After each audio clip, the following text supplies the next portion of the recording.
Kita akan membahas lebih dalam dengan kedua narasumber. Sudah ada Najamuddin Ramli, Wasekjen Dewan Pimpinan MUI. Assalamualaikum, selamat pagi Pak Najamuddin. Waalaikumsalam warahmatullahi Sehat wabarakatuh. ya Pak ya? Mbak Rati dan Mas Bayu, sehat selalu. Alhamdulillah. Dan Seluruh pemirsa TV One dimanapun Anda berada. baik, kita juga masih terus menghubungi Kamarudin Amin, Dirjen Bimas Islam dari Kementerian Agama yang masih terus dihubungi oleh pihak TV One. Tapi saya mau ke Pak Najamuddin dulu Pak. Ini melihat sebenarnya menjadi polemik di mana Kementerian Agama ini akan mengeluarkan materi atau isi dari khutbah yang akan digunakan dai dan juga khatib di seluruh Indonesia.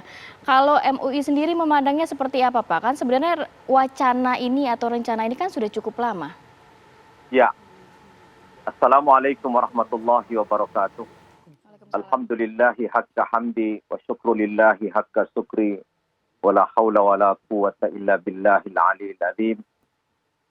Pemirsa TV One dimanapun Anda berada, Mas Bayu, Mbak Ratih, semoga sehat selalu. Majelis Ulama Indonesia, jikalau khutbah Jumat ini diseragamkan, saya kira apalagi dengan klaster diwajibkan, saya kira ini bertentangan dengan kebebasan berpikir para khatib-khatib, para mubalik-mubalik yang akan tampil pada saat Jumatan melakukan khutbah. Saya kira mungkin Menteri Agama mengambil contoh di Malaysia, di Uni Emirat Arab, di Qatar, negara-negara Timur Tengah, bahkan di Saudi Arabia, memang khutbahnya seragam. Dari ibu kota negara sampai dengan pelosok-pelosok wilayah hukum negara-negara tersebut. Karena memang wilayah hukum negara-negara tersebut, itu masjid-masjidnya dibangun oleh pemerintah, dan juga takmir masjidnya di SK-kan oleh pemerintah mereka, dan juga setiap bulan mendapatkan honorer dari pemerintah itu. Sehingga keseragaman khutbah itu wajib. Kalau tidak dibacakan, maka takmir masjid yang ada di lokasi manapun di negara itu akan diberikan sanksi. Tapi lain halnya dengan Indonesia. Indonesia ini hampir 90% ya, masjid-masjid kita itu adalah swadaya masyarakat. Sehingga takmir masjidnya atau marbotnya pun itu justru dari hasil setiap Jumatan. Dari celengan masjid ataupun sumbangan-sumbangan yang tidak terikat kepada takmir masjid untuk memberikan kesejahteraan kepada takmir masjid, atau sering kita sebut marbot, ya, kalau di Jakarta itu marbot. Jadi terkait dengan khutbah yang diseragamkan ini, apalagi isunya mengantisipasi ekstremisme, radikalisme, saya kira ini tidak logis, ya, dan tidak bisa diterima secara logika yang benar. Kalau hal itu hanya sekedar menambah literasi pilihan para khatib-khatib yang ada di kampung-kampung, daerah-daerah terisolir, karena memang di sana khatibnya cuma satu orang tiap pekan Jumat itu.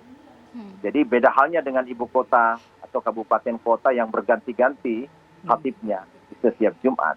Kalau di sana itu justru malah mereka membaca kumpulan-kumpulan khutbah, baik yang telah diterbitkan oleh Kementerian Agama beberapa puluh tahun yang lalu, dan setiap tahun Kementerian Agama itu mencetak kumpulan khutbah untuk dibagi-bagikan kepada kantor-kantor agama provinsi, kabupaten kota, kecamatan, bahkan di desa, nagari, dan kelurahan, bahkan dusun-dusun. Dan itu sudah tersebar. Sehingga khatib tunggal itu membacakan ya tema-tema yang sudah ada di dalam kompilasi dan buku khutbah itu. Bagi kami, Majelis Ulama Indonesia itu bagus karena menolong para khatib yang ada di kota-kota, di desa-desa yang terisolir.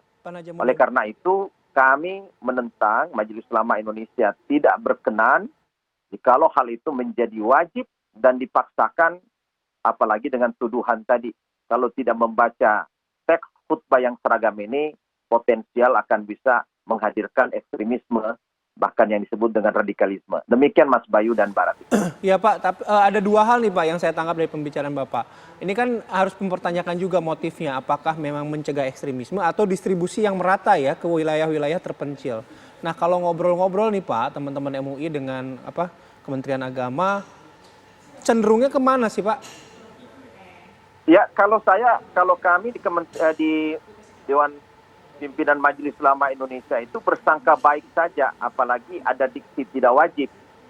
Karena bukan nanti tahun ini Kementerian Agama melalui Bimas Islam, apalagi sekarang yang dipimpin oleh Bapak Profesor Kamarudin Amin yang saya hormati, mencetak buku itu. Jadi sudah sekian lama Kementerian Agama ini hadir, ya.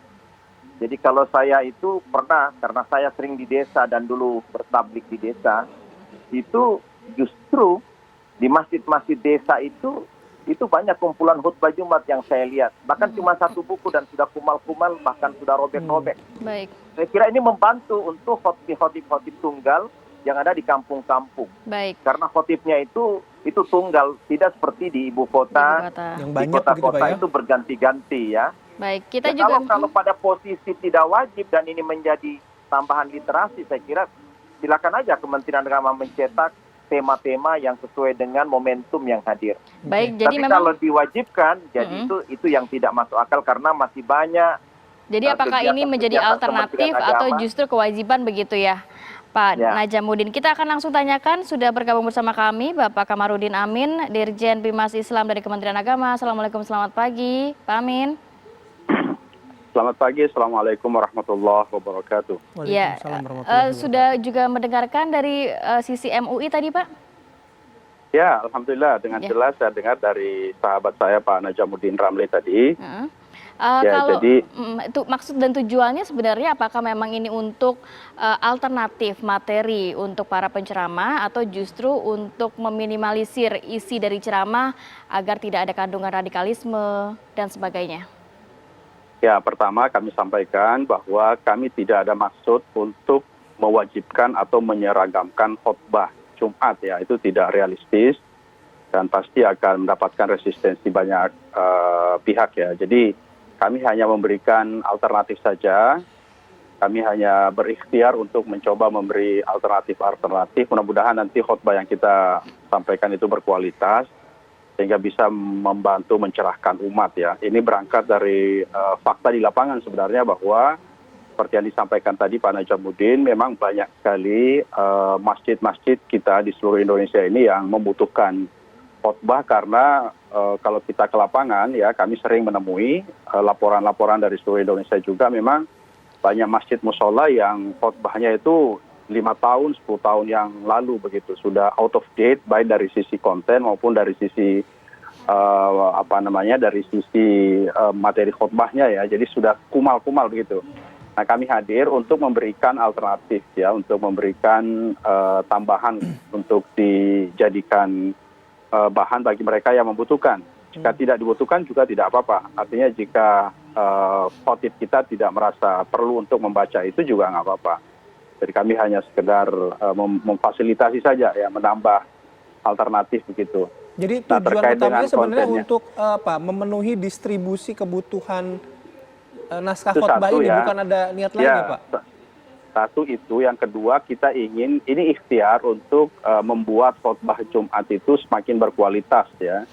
Kami tidak mengatakan yang sekarang tidak berkualitas, yang sekarang banyak yang berkualitas tentunya, tapi banyak juga memang yang membutuhkan bantuan tambahan, ya. Jadi pertama agama itu harus hadir, mencerahkan, mencerdaskan, menyejukkan, mendamaikan, dan seterusnya, ya. Itu ikhtiar kami untuk berkontribusi melihat khotbah-khotbah itu agar betul-betul bisa mencerahkan dan menyejukkan umat. Jadi nanti konten-kontennya pasti ke arah situ. Jadi konten atau materi yang akan kita berikan itu rahmatan lil alamin, damai dan juga aktual, responsif, ya, karena ya agama ini harus juga merespon kebutuhan zaman, ya, harus merespon dinamika sosial yang sedang terjadi.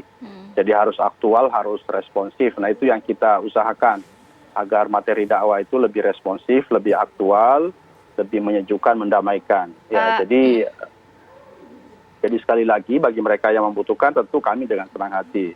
Tapi jika dianggap bahwa oh ini kami juga punya, kami juga merasa wah khotbah kami juga is oke lah, kami tidak butuh ini, nggak apa-apa juga. Jadi membeli alternatif saja kepada masyarakat agar lebih bervariasi dan lebih berkualitas, kira-kira begitu. Pak Dirjen, tapi kalau untuk penyusunan dari materinya sendiri akan seperti apa, Pak? Apakah memang ada tema-tema khusus yang juga dihindari oleh Kementerian Agama? Ya, pertama nanti temanya kita akan mendiskusikan dengan banyak pihak juga ya. Jadi ini sedang kita rumuskan sebenarnya. Jadi nanti kami mengundang pakar ya. Tentu kami akan melakukan focus group discussion bersama dengan akademisi, bersama dengan para guru besar ya, dan juga tokoh-tokoh ormas, kemudian tokoh-tokoh masyarakat, ulama dan seterusnya. Jadi temanya kita rumuskan dan juga nanti tulisannya atau teksnya juga disiapkan oleh mereka gitu. Jadi bukan kami yang menyiapkan, kami mengundang mereka yang kita anggap memiliki otoritas keilmuan, otoritas keagamaan yang bisa memberikan pencerahan lebih bagus begitu. Jadi bekerja sama dengan semua pihak. Jadi begini sebenarnya, membangun agama ini memang harus kolaboratif ya, harus membangun kemitraan dan sinergi antara pemerintah dan masyarakat dan ormas-ormas Islam. Kita harus bersama-sama sehingga ya dalam setiap langkah kami untuk membangun agama tentu selalu bersama melibatkan, berkolaborasi dan bermitra dengan teman-teman dari ormas-ormas dan juga dari masyarakat. Oke, baik. Nanti kita lanjut lagi ya Bapak-Bapak perbincangannya. Kami harus jeda terlebih dahulu. Apa kabar Indonesia Pagi? Akan kembali sesaat lagi.